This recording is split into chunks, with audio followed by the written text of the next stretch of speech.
A man that I'm sure a lot of people are excited to hear from. He is UFC featherweight Brian Ortega. And right off the bat, we have to thank you, Brian, for joining us on your birthday, man. Happy 27th birthday to you. Happy birthday. Oh, man. Thank you, guys. Thank you, guys. And there's no better way to spend it than being on a podcast, right? There's no better way to spend it than doing media, podcast, and training hard.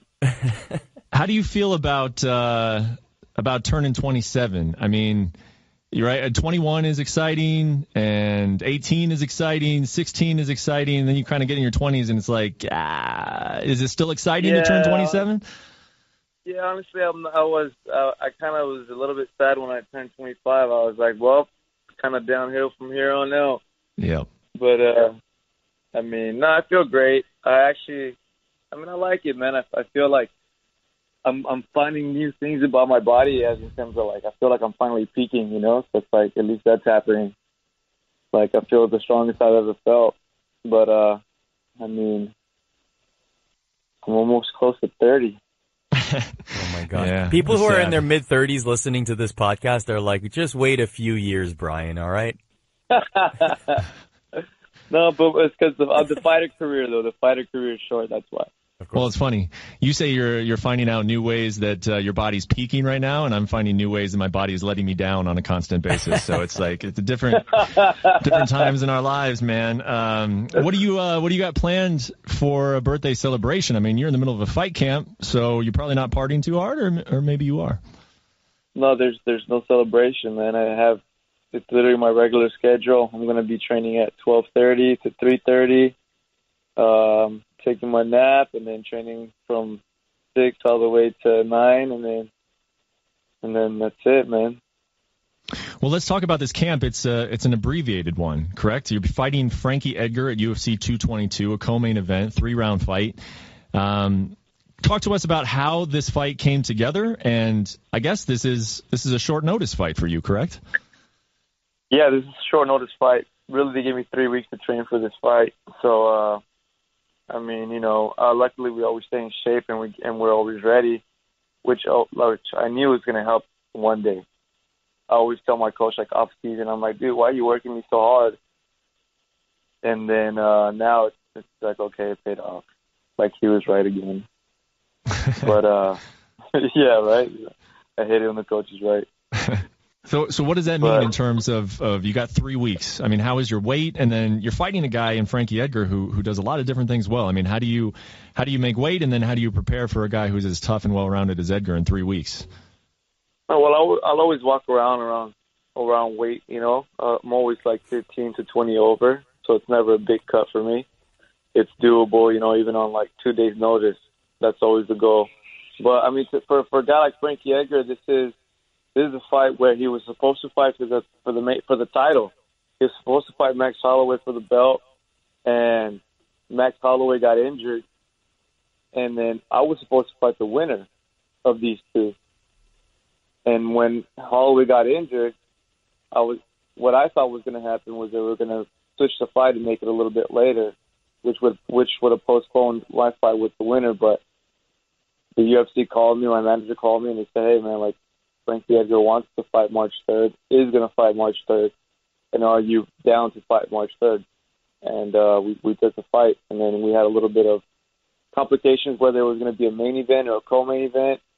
And then first he said it was a co-main event, and I agreed. Then they said it's a main event, which is 5 rounds, 5 minutes.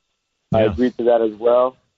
And I agreed to that, and then I was waiting for the contract to get sent out to me, and then they're like, hey, never mind, it's back to co-main event, 3 rounds. So it was like for like a week and a half, it was just a bunch of negotiations and trying to figure out what's going to happen. But it got figured out, and now we're here a week and a half away. Are you happy with that? Are you happy with the 3 rounds being a co-main event? Honestly, I never really cared, man. I always feel like I'm ready for 3 rounds, 5 rounds. I kind of wanted just the 5 rounds, so it could be a main event. You know, main events are always good. For any fighter, you know, to really get their name out there and to keep showing the world, you know, that they're a legitimate, you know, contender.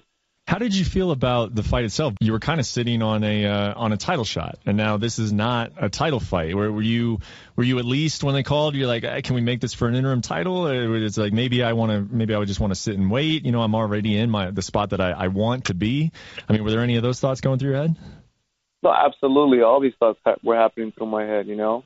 But at the same time, when you think about it, there's guys and there's fighters who have waited before that they got promised the title shot and things never happened, you know, like for whatever reason they had to fight again and it just never happened. So the way I looked at it was like, this is a blessing in disguise. This is for, like, I beat Frankie and then it secures like a for sure title shot without question, you know, or without waiting. So it's like if I beat Frankie, it's like, you know, automatically the fight between Max and myself is going to get booked. So I figured it's just like, why wait? And keep your fingers crossed for that shot and wait even longer to fight and kind of get a little cold versus taking advantage of this opportunity. And you know, like there's all the benefit factors that come from it where you take a fight on short notice and you save the card. And I know the fight fans always appreciate that. They always appreciate a fighter who's willing to step in on short notice, and that's something that I did before in the past, but because no one really knew who I was, it really didn't count, you know? So it's like a new way with the new platform and fans that I have to show them that I'm like, you know, I'm just a down fighter who's ready to step in there and fight the best of the best.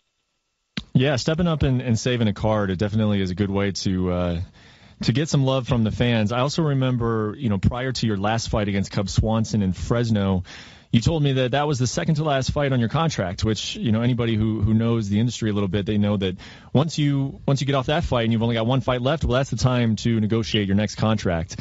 How was that going prior to this opportunity coming up? And then what impact did this opportunity have on those negotiations? Well, it's pretty much, how to explain this. So we were already renegotiating for a contract, and you know, things. You know, like when negotiations, it's called negotiations for a reason. You know, it's a lot of back and forth. And then finally, when this fight came to play, it was almost like, okay, let's just do it. You know, let's just sign the new contract. Let's give them what they want, and then save a card. And it pretty much played off to how we wanted it. So that means you do have a new fight contract, like you are signed to a multi-fight deal with the UFC? So yeah, we renegotiated my pay, we renegotiated my fights. Everything was set. Everything's literally being finalized this week, as in terms of signature-wise. Cool. Well, congratulations on your new deal. And I remember you telling me before Fresno, this is exactly how you put it. You said, I'm still living in the hood. And you said that when you were leaving for Fresno, there was literally yellow tape and helicopters circling around your area because it is a bit of a rough neighborhood. And you told me that you weren't going to leave that area until you were financially secure enough that you weren't, you know, blowing your whole life savings to get out of there. Well, this new deal, I mean, after March 3rd, are we looking at a new house for Brian Ortega? I'm not sure, man. I don't count my chickens before they hatch, you know. It sucks, man. It sucks. You know, I'm still where I'm at. I'm still in the hood. But you know, like, luckily I got love there. You know, no one messes with me. But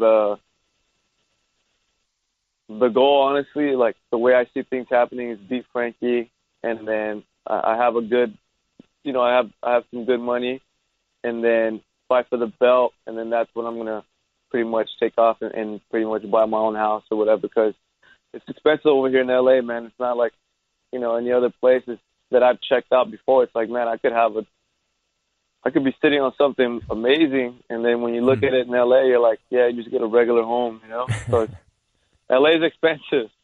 People don't understand that.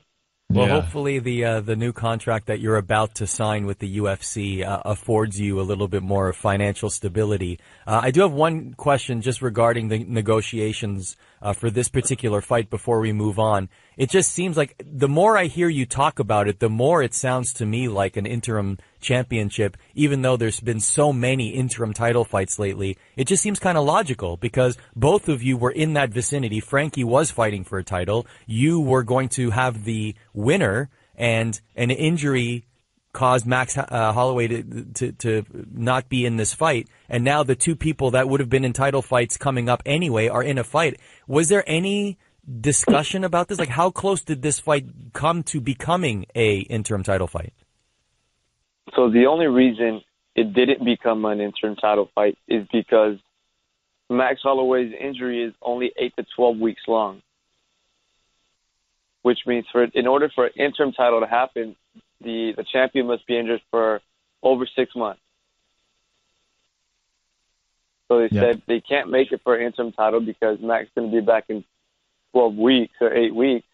So therefore, I would only be champion, or Frankie would be champion. Whoever wins this fight would be champion for about a couple of weeks, and then they have to fight. And then they said it didn't make sense. So, I mean, I would have loved to fight for that belt, but it is what it is. Is it weird to you sometimes when fans complain so much about interim titles? Because I get it, and I understand that it may disrespect a champion like Max, who has done his work, and doesn't want to, quote unquote, share a title in his own division. But I do always wonder sometimes about the fans who are so against them. I don't think they realize sometimes that what that means is that there's a lot more money for the guys who are involved. You have thoughts on that? I mean, I'm not against it, because sometimes, exactly the situation. Someone gets injured, there's a pay-per-view set for a title, and it's not happening, So this kind of gives that, on all kinds of sides, the marketing perspective, the fact that that two fighters are going to fight for a title, even if it is the interim title, it's just, I see the pluses in it, and I see how the fans are saying like it would devalue the actual champion title, but at the end of the day, like you say, it helps the fighters, and I'm for anything that helps the fighters.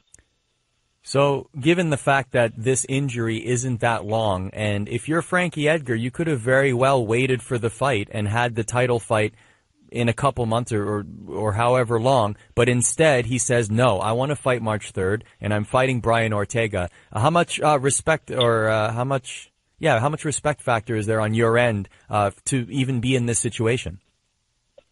Oh, well, I mean, it's like I said, man. It's a blessing to be able to share the octagon with Frankie. He's a legend, I give it to him. He's done a lot in the sport. He was a champion before. He beat the top guys in the sport, fought the top guys in the sport, and so to share the octagon with him is going to be amazing. And for him to have waited would have been the ideal thing that I think a lot of fighters would have done, But for whatever reason, he still wants to fight. He's still down to fight, and he picked me. He picked my name out of the hat to fight. So, that was pretty cool. And now it's just time to get in there, and you got new school versus old school. Hey, Brian, earlier in the podcast, Artur and I were talking about that it seems difficult for guys to break out these days. It seems like it takes a lot of wins. It takes the right timing. It takes the right exposure. It's just the fact that there's a card every single weekend. It's just a lot to try and rise above that. And you have done that. You have managed to, in a pretty short amount of time, created a fan base for yourself, moved into a position that you are now.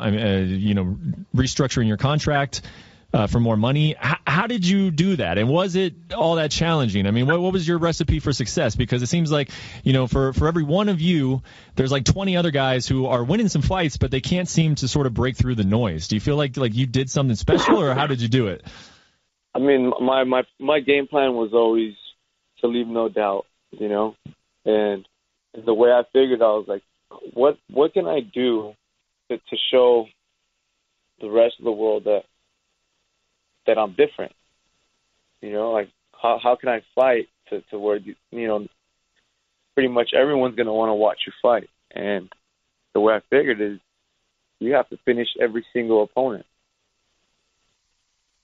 There should never be a question of, oh, he won the decision, or, he might have lost the decision. So I never want to leave it up to the judges. And then when you leave it to the judges, the fans obviously question it, especially if they're rooting for the guy you're fighting.